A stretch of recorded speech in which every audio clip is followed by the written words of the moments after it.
Hi, everybody. I'm not doing a program that's a scheduled program.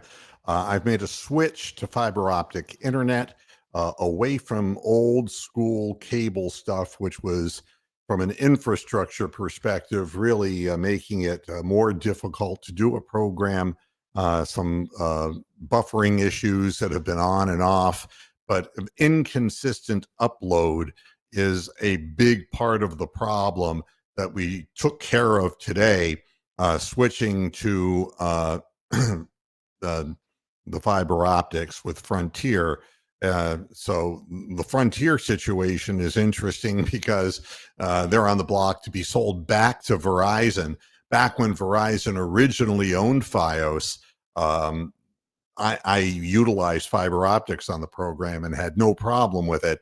But when Frontier first got started, it was a clusterfuck, and so I had no other choice but to go to Spectrum. And Spectrum has gotten worse and worse and worse, from a signal degradation, throttling of speeds, all kinds of things that were not in my best interest or the end viewers' best interest.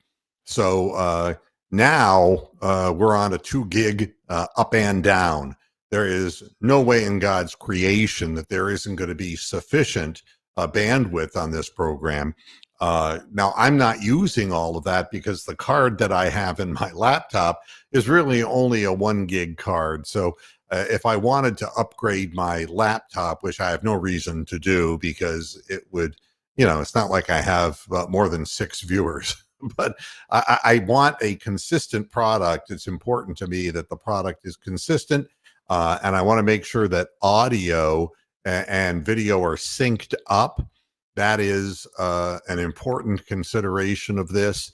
If anybody wants to jump into the chat and just let me know if this is timed out, if my mouth is moving at the same time that the sound is coming out, or if it looked like that. Okay, just let me know if you have the opportunity to jump into the chat room. Obviously, there was no planned program until Monday, but the heart attack basketball game yesterday, I'll just talk a little bit about that while I have an opportunity. That was a horrible performance by the Cavaliers, just absolutely horrible, playing against a team that didn't. You know what the funniest part of it was is the overrated LaMelo Ball. He was horrible.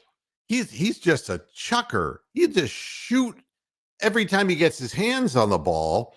And then you got the feeling that Miles Bridges was just waiting for his turn. Had a prolific offensive game, but totally screwed up the game at the end. Again, Kenny Atkinson going to not letting them shoot a 3-point shot and fouling instead, and it almost blew up in his face again. I think this team is better off being told, you play defense and you stop that shot. And I trust your defense rather than fouling, because that really gives the impression that the coach doesn't trust the defense. And that's not a good message. As far as the rest of the game, the Cavaliers had 51 free throws in that game. Now, nobody can complain that we didn't get the calls. We got the calls on their home court. But again, this is literally a stratification issue. The Hornets are a team down on their luck. They're short of talent, and they're a losing team, and they're not going to get a break against the team with the best record in basketball. And this is the first time that I've seen the Cavaliers get cheated for by the officials in order to win a basketball game, because the Cavaliers didn't deserve to win that game. And I know that people don't like to hear that. So, well, you saw the final score. If you're 1 point or 30 points ahead, a win's a win. And yeah, it goes on your record. You're 53-10. A win is a win. I get it. But you didn't earn that win because they didn't play nearly up to their capabilities and were sluggish. They were not playing good defense. The coach kept shifting them into a zone. I don't know what that was all about, but they were breaking down into the middle of the zone every time. Every time in the zone, Bridges was getting to the basket at will. They were giving him his left hand, which is the one thing you want to take away from him, and kept giving it to him over and over and over again. And then they hit a spurt where they pulled ahead of us by like 9 points. And it's like, this thing's over. I mean, the team just looked listless. Thank God that the Hornets didn't know how to win. And then the aforementioned Miles Bridges, which was unfathomable. The whole end of the game was unfathomable. Let's be honest. If you're watching this and you want to jump into the chat, let me know that you're hearing and seeing this okay, that my voice and my mouth are in sync. That would be good for me to know. I'd appreciate it. So we foul. At first, Donovan makes his free throws, and we somehow, the only bad play DeAndre Hunter made, and broke up a pass, but he grabbed with his offhand. He didn't have to do that because he was batting the ball down. That got them to the free throw line and got Miles Bridges in a position where he was going to make one and miss one. And they had put Diabate back in the game. Nokic, I'm trying to remember, Jurkic. Jurkic he has limited minutes because he's coming off an injury. So they put Diabate, who we're familiar with from G League, onto the floor, and everyone presumed that he was going to try to miss that second free throw. Instead, he drilled it. The coach pulled him over to the side of the court, looked confused, as if, I thought you were going to miss that. At any rate, the game went on, and they fouled Donovan Mitchell, and Donovan missed the first free throw, made the second one. But by this time, the lead is down to 1 point, and they have 4.8 seconds, but they have no timeouts. They have to go the length of the floor.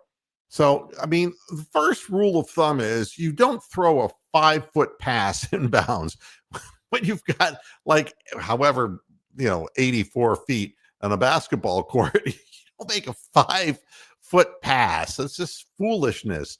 But it looked to me as if they were disorganized. And instead of trying to get the ball out to half court or near half court to get it inbounds, and so you could push the ball up and get a better shot, they just threw the ball to Miles Bridges, who, instead of taking the ball and throwing it further down the court to a person, he tried to dribble and took a shot from about 6 feet behind midcourt and missed everything, of course. And ball game, that was the end of it.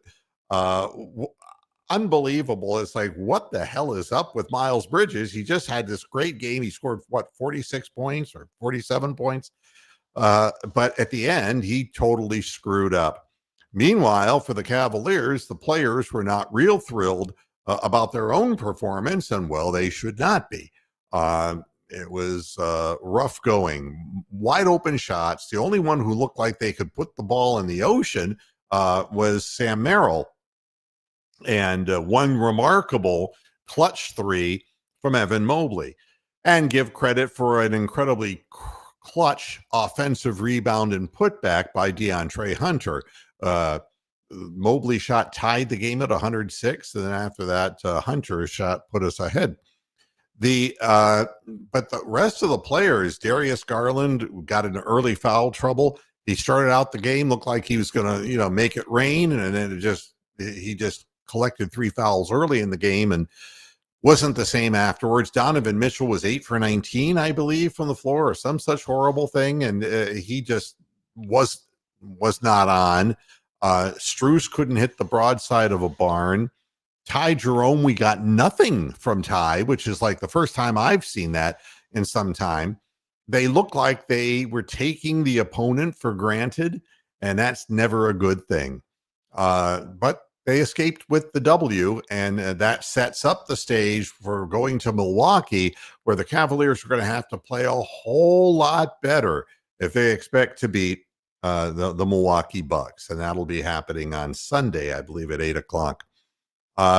So in a nutshell, that is what you already know anyway. I'm going to get out of here. I just wanted to do a 10-minute test on this just to make sure that everything is okay.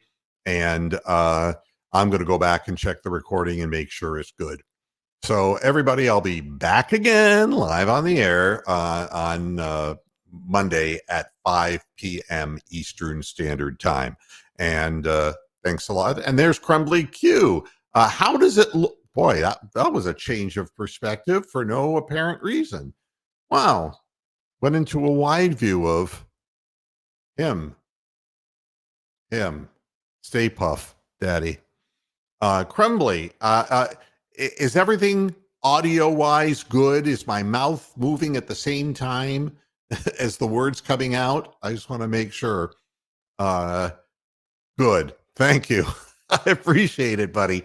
Make sure you're there on Monday. I'd like to see you there. And thanks, everybody, for putting up with this nonsense. Until Monday, hasta la vista, Pasture Heads. Bye-bye.